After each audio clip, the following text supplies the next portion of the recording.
think they'd stock it up for you guys. Kevin, all right, well, at least this works. Yeah, that's all you got to ask. All right, there we go. It's voice of God type thing here. Ask for some sodas in there next time. Kevin, how much of a concern coming out of last weekend is your outside shooting, and do you feel like the first week of the season reflects what you guys are as a team in that department? No, I definitely think we'll get better shooting the basketball. A lot of our missed shots have come from guys that are now either didn't play that much last year, freshmen coming in, playing, or really guys just trying to figure out their role. So I don't think we are a terrific shooting team, but I don't think we're as bad as we have shown. And I think we'll get better as we can get into a rhythm and get into a much better flow offensively from a standpoint of substitution patterns, game minutes. A lot of guys out there now playing game minutes that didn't play last year, getting shots that they didn't. So I do feel we'll get better. Go ahead and follow up on that. You said guys that are freshmen, guys that are in bigger roles. I mean, that pretty much covers just about everybody other than Dante and Jameer. Do I have it right? I mean, maybe is that a little bit of a struggle on your end, kind of pushing through that and just kind of understanding the timing of everything? It's I hate excuses, but the schedule was not. It did not help us in the first week of the season, considering the fact that when you have so many new guys and so many guys with transfers, you'd like to have 3 or 4 home games before you play a game, kind of like what we did last year. Constructing a schedule is really probably one of the most important things you can do in college basketball. I would have been fine going and playing Davidson on a one-off or Clemson on a one-off, but to have 3 games in 6 days with no practice is just not a good thing for your team to grow and get better. So we've had 3 good days of practice. We obviously have another game on the road.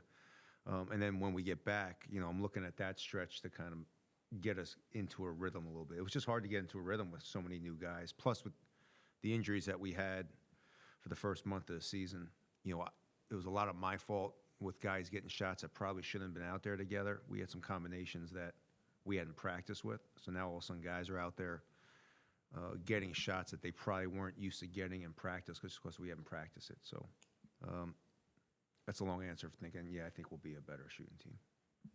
Coach, and having said that, when the rough start, new players, schedule, but isn't that the juice for a coach, is finding a way to get that meshed up? The juice? The juice of turning it around, getting the guys playing together, knowing that second half of the season, or even in a few weeks, that it's a better unit. Yeah, I'm not worried about this team. I know everybody else is. I kind of figured, I knew we wouldn't be playing well at the beginning of the season. I just, from a standpoint of watching practice, the inability to practice at some point in October, and just freshmen getting their game legs. Like I said, a lot of guys, Noah didn't play much last year. Jahari didn't play much last year. Jordan in a totally different role here than he was at Indiana. Guys just doing different things than they had been, so I knew it would be a little bit rocky. I'm really pleased with our defense. I thought our defense, the first 3 games were really good. So, from that standpoint, I thought we made strides on the defensive end. But offensively, we just, that's where we gave the game away. We literally gave the ball away to the other team. That's why we lost. Mike. Hey, Coach. Obviously, traveling to Nova, you're going to see a familiar face, Hakeem Hart. Just how excited are you to catch up with him and, see him on the opposing end? Not very. I wish I still had Hakeem. I'm happy for Hakeem. I'm happy he's playing at home. Great family. But, Hakeem's a very, very good player, so I'm not looking forward to playing Hakeem now. Mm-hmm. And so, what was it that you would say he contributed to the team last season, and even to you specifically, obviously, in your first season? Yeah, Hawk was, if you look at the usage he had on the team, he was the second highest usage player behind Jameer. Hawk was an extremely, he's a he's not a flashy player. He's not a guy that's going to dunk on somebody. He's not somebody that's going to. He's not a 36 and 20 guy, but he's a guy that consistently every night is a heck of a player and someone you can depend on. And that's what he was for me last year.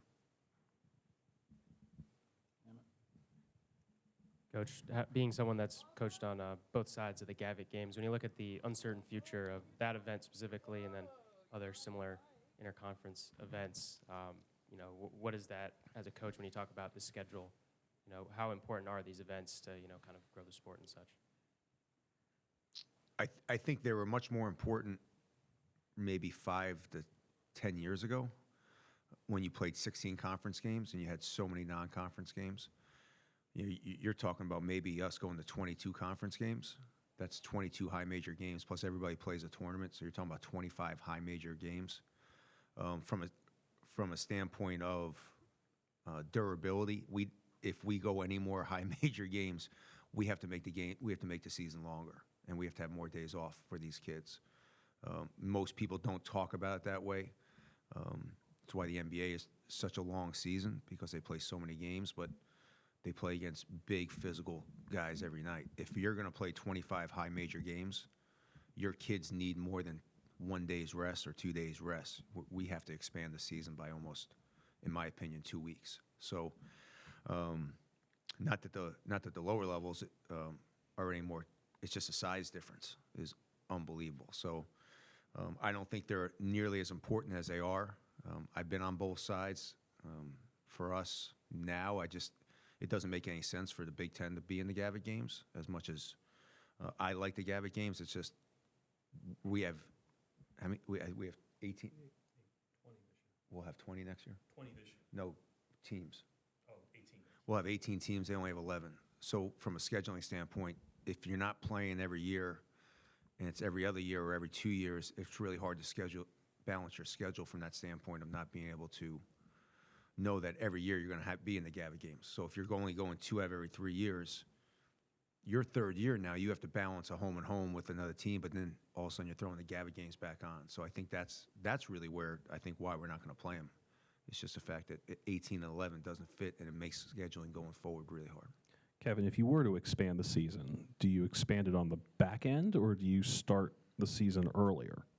I'd like to start the season a little bit earlier. We start practice so early. I'd like to have. I really think college basketball we should have 4 exhibition games. We should be allowed 4 exhibition games, and then start the season in early October. We play mostly during the week anyway, so it doesn't affect with college football nearly as much, and it won't affect obviously NFL in this area. But I'd like to see us expand the season, have 4 exhibition games, because it's better than 4 practices on a weekend, and make the season 2 weeks longer. Coach, I know on Tuesday you brought up that Dante has the best plus-minus on the team.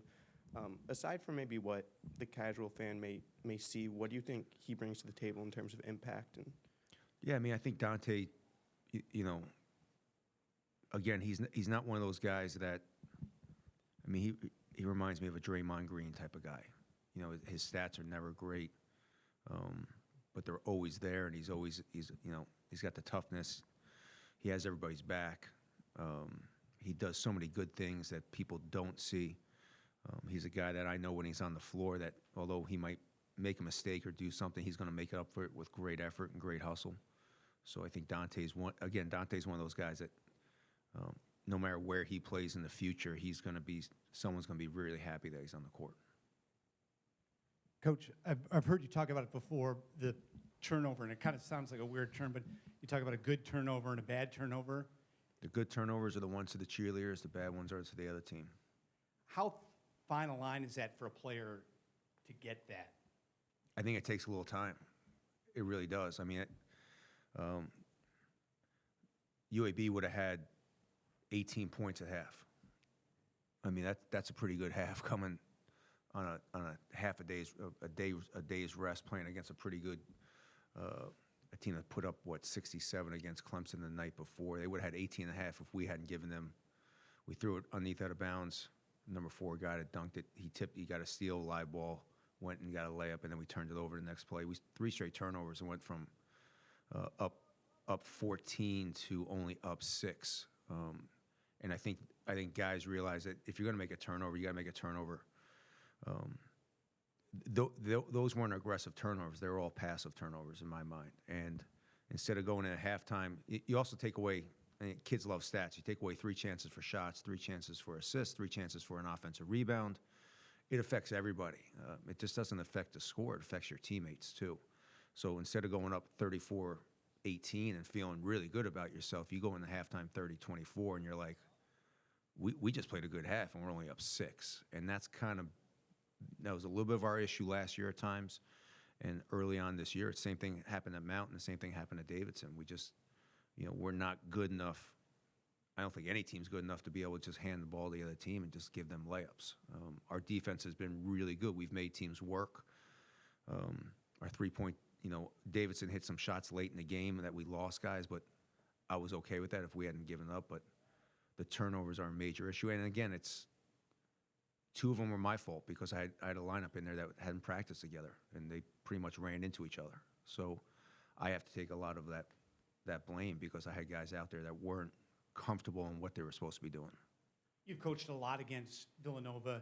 Are there nuances that are different with the new coach, or is it? No, pretty much- Kyle's doing a good job. I mean, they seem to be taking a little bit more 3-pointers than Jay's team did, but not much. I think it's 4 a game more they're taking. They're still jump stopping, pivoting, still running the same offense defensively. They do the same thing. They switch a lot. They're aggressive. They rebound the ball at a high level. I think Kyle's done a really good job of transitioning from what Jay did to keeping that consistent, considering the fact that he's got a senior-laden team that kind of knows what they're doing. So I think Kyle's done a heck of a job. Anything else, Coach? Awesome. Thank you, guys. Thank you.